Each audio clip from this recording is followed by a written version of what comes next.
If you try it, I will teach you a lesson. You want to hit me? Try it! Get off! You're hurting me! Please stop! I beg you! I'll never touch you again! You useless man! I'm sorry, please! Get back here! Please don't beat me again! You will regret this! I'm sorry, please! You no go escape! Please don't beat me again! You go collect Something! Ikenna's face was hard. His eyes carried the same darkness Adaobi had seen before. Slowly, deliberately, he lifted his hand, ready to strike her. But this time, Adaobi caught it. Her fingers wrapped around his wrist like iron. Her grip was tight, and shaking, unbreakable. Ikenna froze, his heart skipped. He looked into her eyes, and what he saw was not the gentle wife he married. No, this was something else, something dangerous, something awake. Adaobi's voice came out low and cold. Do not try it again. The words did not shout, but they carried the weight of thunder. For a second, silence swallowed the room. Then suddenly, Ikenna laughed, a dry, mocking laugh. You, he said with disbelief, you are warning me. He pushed her hand away violently. Have you lost your mind? He balked, raising his hand again. Big mistake. The sound of Adaobi's slap exploded in the air. KPA. Ikenna's head snapped to the side. His ears rang. His eyes saw stars dancing in broad daylight. Before his brain could understand what was happening, Adaobi pushed him hard. His back hit the ground. Thud, the air left his lungs. He gasped. Shock swallowed him. Then Adaobi sat on him. Yes, sat on him like someone claiming what belonged to her. And then, she began to beat him. Her hands fell like rain. Her fists landed like stones. Ikenna screamed, Adaobi, have you gone mad? But Adaobi did not answer. She continued. Years of silence speaking through her fists. Years of pain finding voice. Ikenna cried out louder. Help me. Somebody help me. His voice cracked. His pride shattered. He screamed like a goat being dragged to slaughter. She wants to kill me. His legs kicked helplessly. His hands begged for mercy. But Adaobi did not stop. Outside, neighbors froze. They knew that voice. They knew that scream. But they did not expect this. The compound gate burst open. Feet rushed in. Voices filled the air. What is happening, Chinook? Is that not Ikenna? They stopped. They stared. Their mouths fell open. Their eyes widened. Because what they saw, they never forgot. Adaobi, the quiet, gentle Adaobi, was sitting on her husband, beating him like a stubborn child. Ikenna, the feared man, was crying like a baby beneath her. Adaobi, please, I will die, he cried. But Adaobi's face was calm, cold, unfamiliar. This was no longer the Adaobi they knew. And if you want to know how a peaceful, gentle wife became the woman beating her own husband on the ground, then subscribe to this channel now. Because this story did not start here. No, this was only the explosion. Stay with me till the end, and you will discover how it all began, how Adaobi became the husband beater, and how this shocking story will finally end. Adaobi was the kind of daughter that made other mothers angry with their own children, not because she offended them. No, Adaobi had never insulted anyone in her life, but because each time they looked at her, they were painfully reminded of what their own daughters were not. She was beautiful in a way that did not beg for attention. Her beauty did not shout. It did not chase. It simply existed. Her skin glowed like fresh palm oil under the morning sun. Her eyes were calm, carrying no hatred. Her voice was gentle, like evening breeze after a long hot day.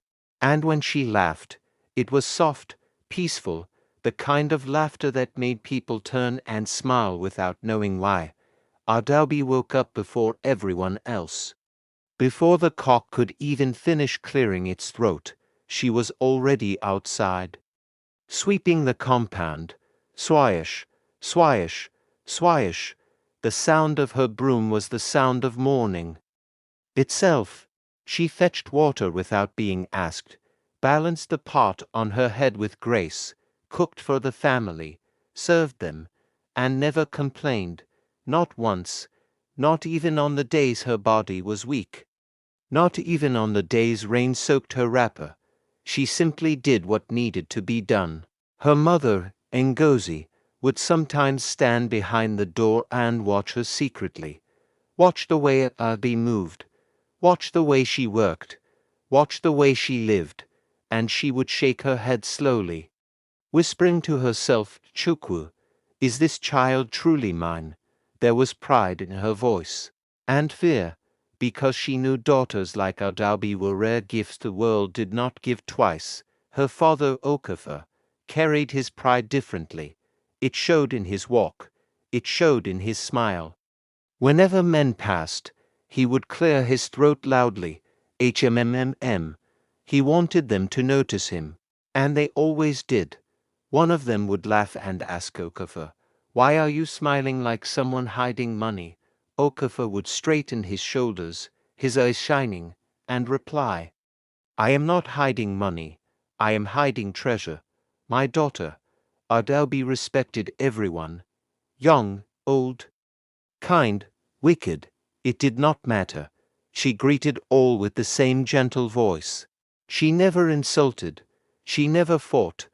Even when other girls mocked her, she only smiled and walked away. One day, a jealous girl spat near her feet and said, "You think you are better than everyone." Adaobi simply smiled and replied softly, "No, I am only trying to be better than who I was yesterday." The girl had no answer. The villagers watched her closely. They studied her. They admired her. And they spoke among themselves, "Any man that marries Adaobi has married peace." They believed it. They swore it. They envied the man who would one day call her his wife. But what they did not know, what nobody knew, was that sometimes peace was not always peaceful. When Adaobi came of age, her father's compound no longer knew peace. Suitors began arriving like flies to ripe mango. Every day, footsteps. Every day, greetings. Every day, men clearing their throats and adjusting their wrappers, hoping to impress. Tall ones came, stretching their necks like palm trees, smiling too much. Short ones came, standing on their toes as if height could be forced by effort. Fat ones came, breathing like tired goats, wiping sweat from their foreheads. Ones who talked too much came, pouring words like broken baskets. "I am the strongest man in this village. I have many lands, many goats, many." Okafor would raise his hand gently and say, "Mwem, greet first." Boasting later, the man would swallow his words. Ones who talked too little also came, standing like carved statues, nodding at everything, saying nothing. One of them, Chibwes, arrived proudly one afternoon, carrying his gift. The entire compound gathered to see what he had brought. He dropped it on the ground with confidence. Thud. Silence fell. It was one tuber of yam. One. The villagers stared. Then someone coughed. Another person snorted. Soon, laughter exploded. Chibwes, one man shouted between laughs. "Did the rest of the farm run away?" Another added. "Or did you eat the other yams on your way here?" The laughter did not die that day. It did not die the next day. For 3 market days, Chibwes became a walking joke. Even children pointed at him and laughed. He did not return again. Then came Obinna. Poor Obinna. He arrived trembling like a leaf in harmattan wind. He knelt before Okafor. "Sir, I greet you." But before he could finish, his eyes rolled, his body swayed, and he collapsed, flat. Chinnik Ngozi screamed. Adaobi ran forward immediately. She knelt beside him, fanning him gently. "Bring water," she said. Water was poured on his face. Obinna coughed. He opened his eyes slowly. The first thing he saw was Adaobi's face. He smiled. Weakly, "I have entered heaven," he whispered. The villagers laughed. Even Okafor could not hold his laughter. Later, when Obinna recovered, Adaobi spoke to him kindly. "Obinna, you are a good man, but my heart does not follow you." Obinna nodded sadly. "I understand," he said, though his eyes betrayed his pain. But among all the suitors, one man stood out. His name was Ikenna. The day he walked into the compound, even the air seemed to notice. He was handsome, but not in a way that begged for praise. His shoulders were wide, carrying strength without effort. His voice was deep, calm, and sure. When he greeted Okafor, he did not tremble. He did not boast. He simply spoke. "I greet you, sir." Okafor studied him carefully. "You are welcome." Ikenna worked hard. Everyone knew it.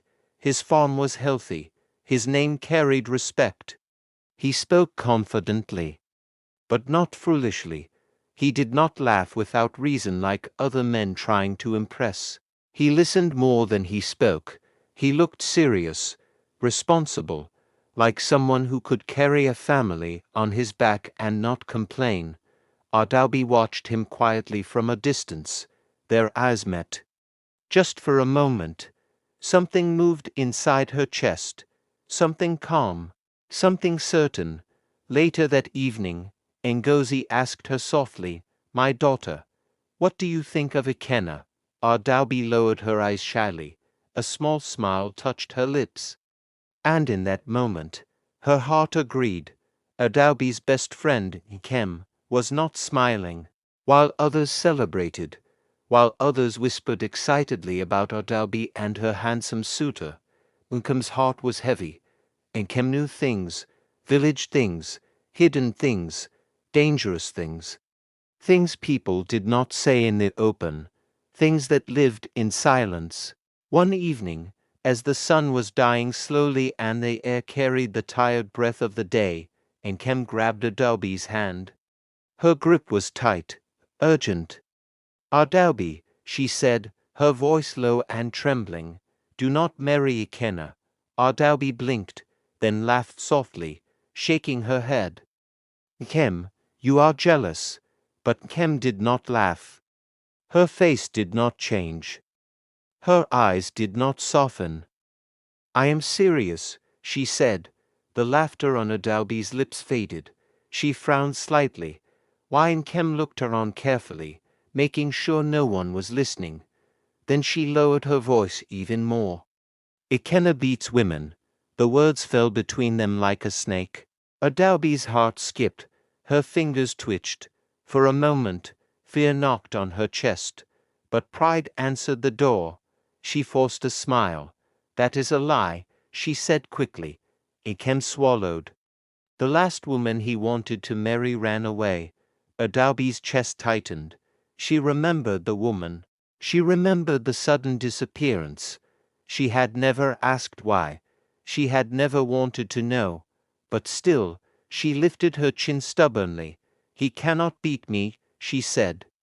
Nkem grabbed her shoulders now, her eyes wide with desperation.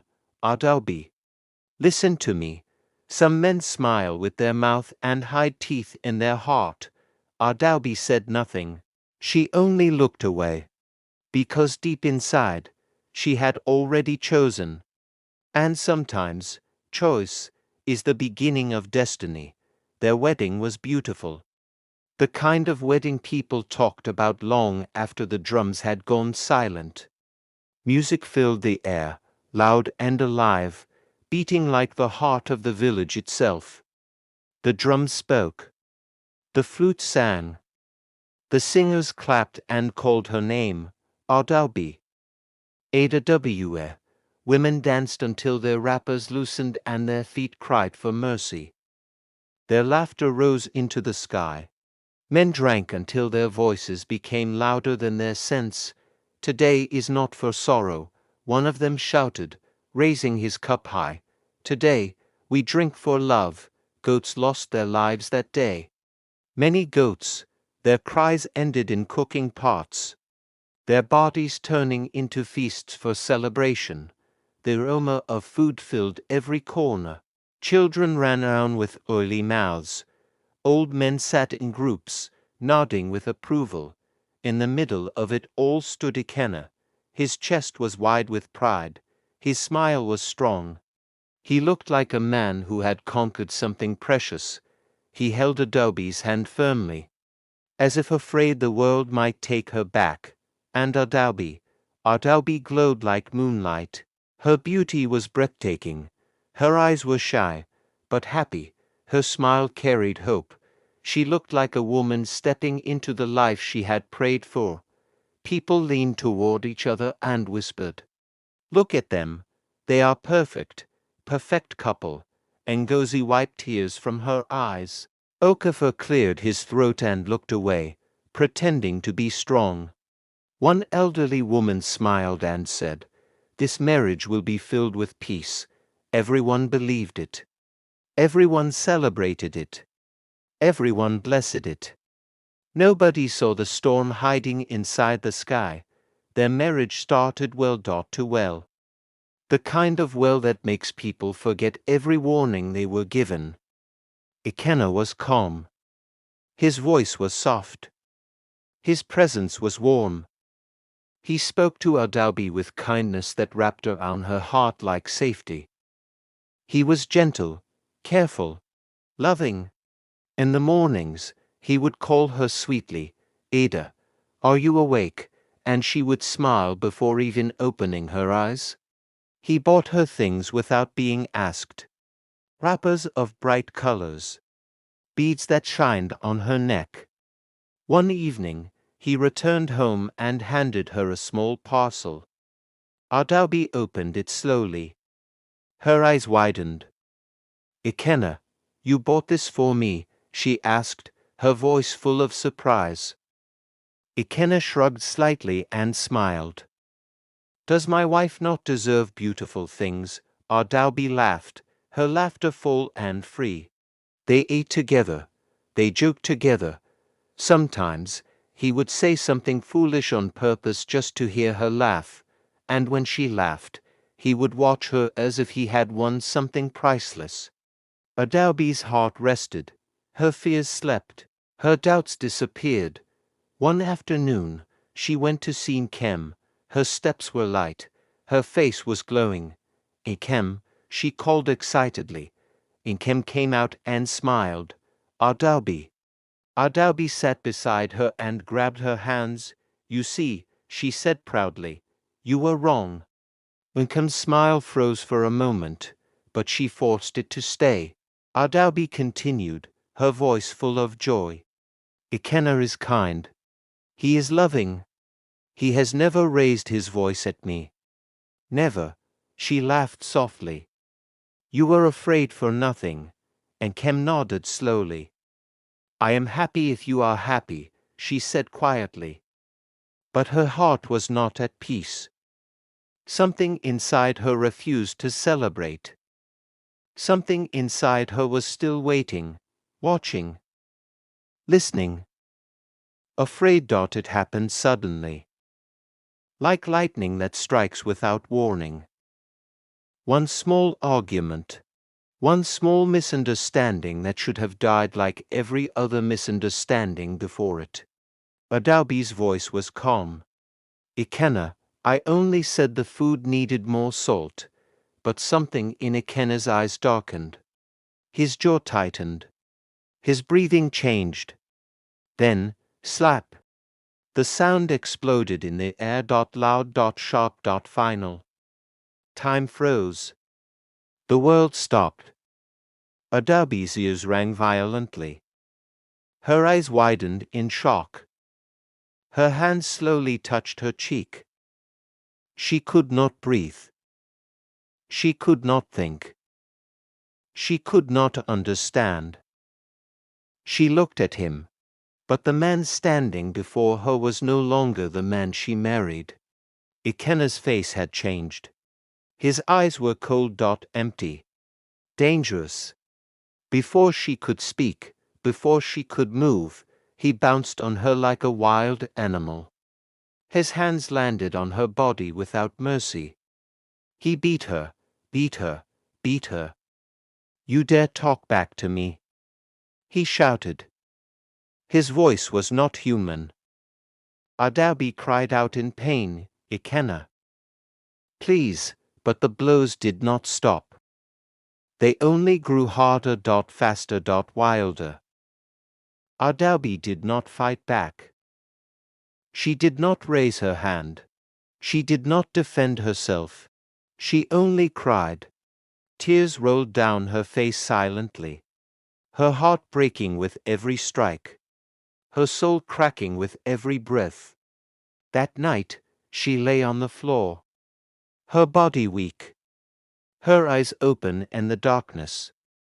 She did not sleep. Sleep did not come. Peace did not come. Only silence, and pain. And somewhere deep inside her, something moved. Something she did not understand. Something she could not name. Something inside her woke up. Days later, the silence in their home was heavy.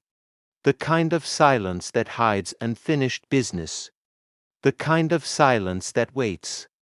Then it happened. Ikenna tried again. His face was filled with the same anger. The same darkness. He raised his hand slowly, confidently, like a man repeating something he believed he owned. But this time, Adaobi caught it. Her fingers closed on his wrist, tight, firm. Unshaking. Ikenna froze. His eyes dropped to her hand. Then he looked at her face. Her eyes were different. Gone was the fear. Gone was the softness. What stared back at him now was something dangerous. Something awake. Adaobi spoke quietly, her voice cold and steady. Do not try it again. For a moment, the air stopped moving. Then Ikenna laughed. A dry, mocking laugh. What did you say? He asked. He pushed her hand away. Have you lost your senses? He barked. And then, he raised his hand again. Big mistake, KPA. Adaobi's slap landed before his hand could fall. The sound rang across the room. Ikenna's head snapped sideways. His vision blurred. He saw stars dancing where there were none. Confusion swallowed him. Before he could recover, Adaobi pushed him hard, thud. His back hit the ground. The breath escaped his lungs. He gasped.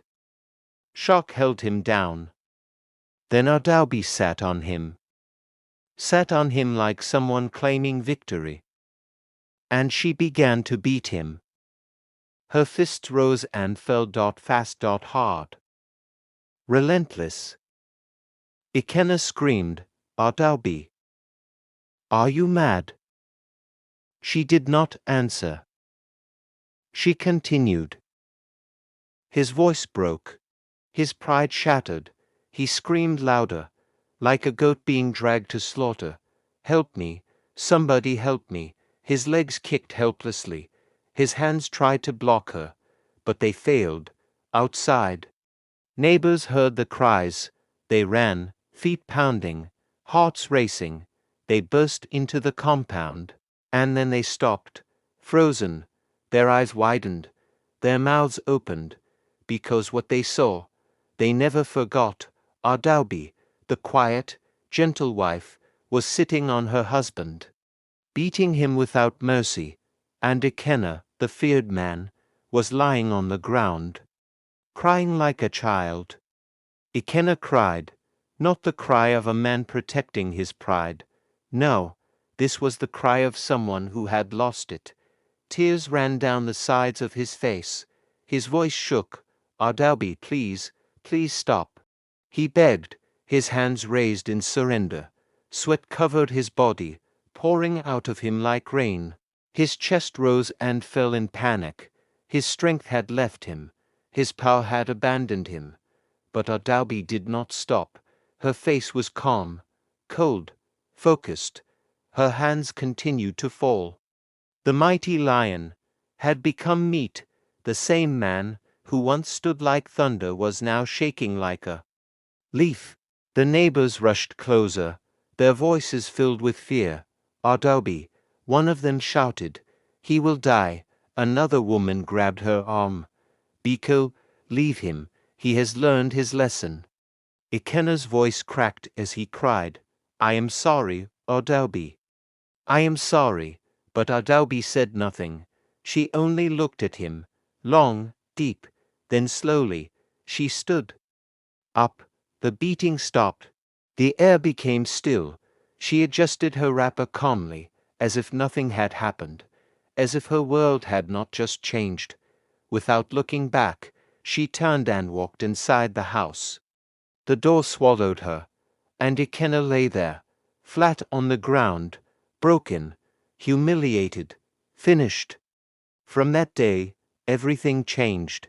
The balance of power shifted without warning. The air inside the house no longer belonged to Ikenna. It belonged to Adaobi. She became commander. Her voice carried authority that could not be questioned. And Ikenna became houseboy. Man who once walked like a lion now moved carefully like a servant afraid of his master's mood. He cooked. He stood in the kitchen for hours, his hands moving slowly, his body heavy with shame. He swept. The broom that once belonged to Adaobi now lived in his hands. Swish, swish, swish, each stroke reminding him of who he had become. He washed, bent over basins of water, scrubbing clothes in silence, his thoughts drowning in regret. And Adaobi sat like queen, calm, untouchable, watching. One afternoon, her voice cut through the air. "Ikenna." His heart jumped.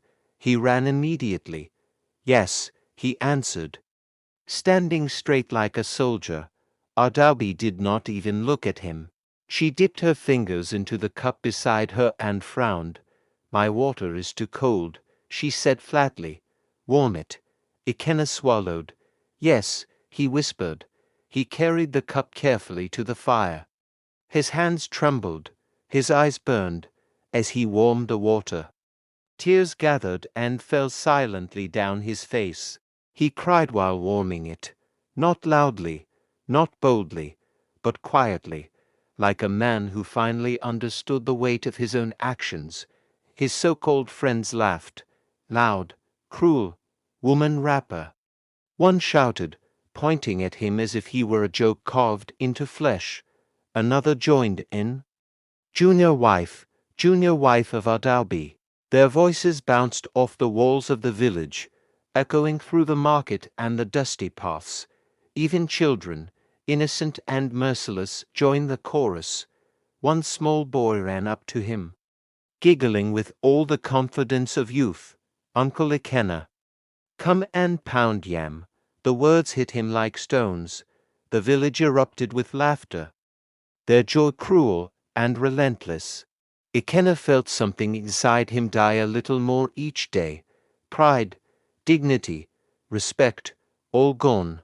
He walked with his head low, shoulders slumped, every step heavy with shame.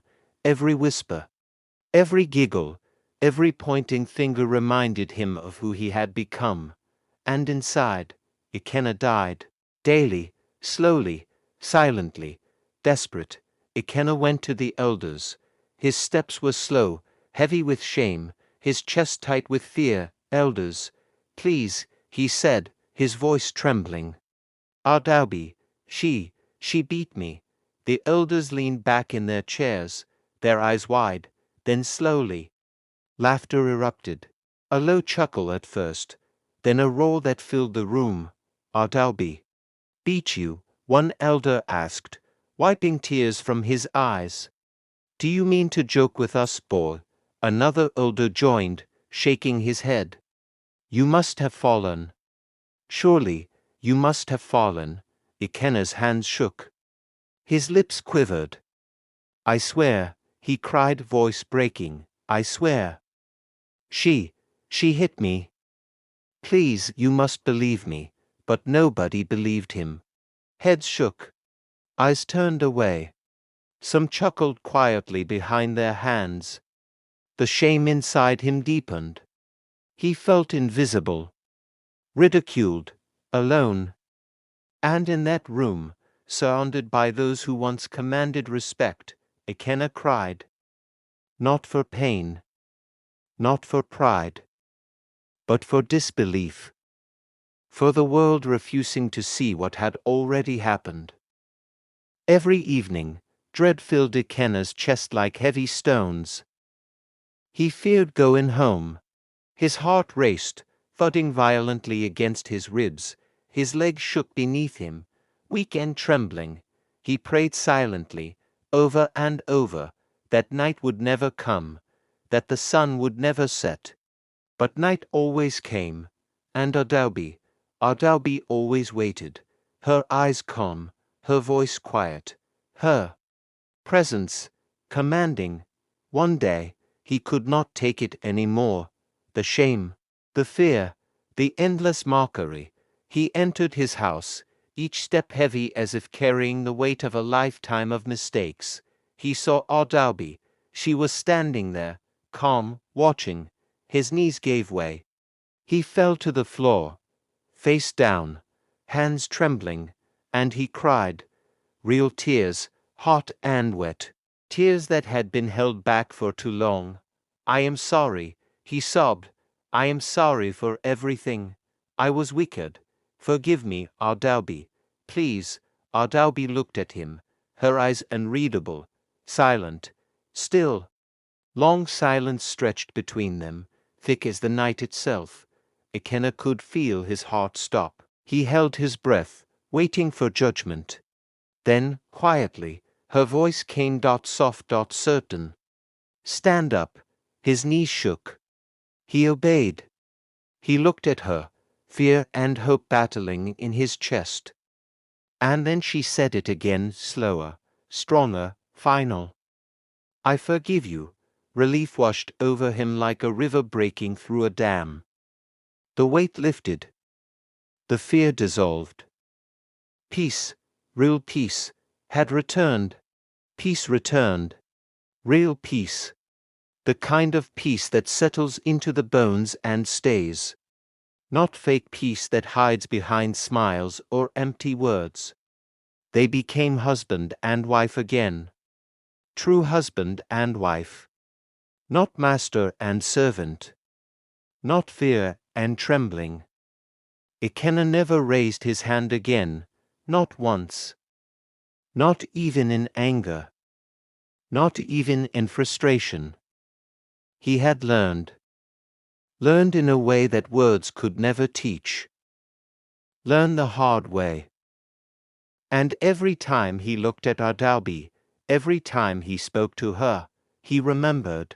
He remembered the fear he once carried, the shame, the weakness, and he bowed his head quietly, grateful for the second chance he had been given. I will never forget, he whispered one evening. Adaobi smiled softly, her eyes calm, her voice steady, I know.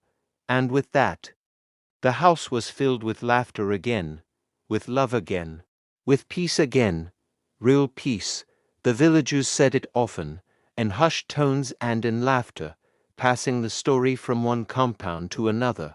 A man who beats his wife may meet the wife who beats back. They whispered, shaking their heads, some chuckling, some wide-eyed. And Adaobi remained a legend, not because she was violent, not because she took pleasure in punishment or fear, but because she refused to be a victim, refused to bow when she had the strength to stand, refused to let anyone, even the man she loved. Take her dignity. Children pointed at her with awe. Men whispered her name with caution.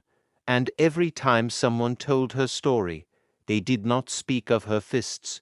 They spoke of her courage, her mind, her heart. Her fire, Adaobi, the gentle, the kind, the unassuming, had become unbreakable, and that was why she was remembered.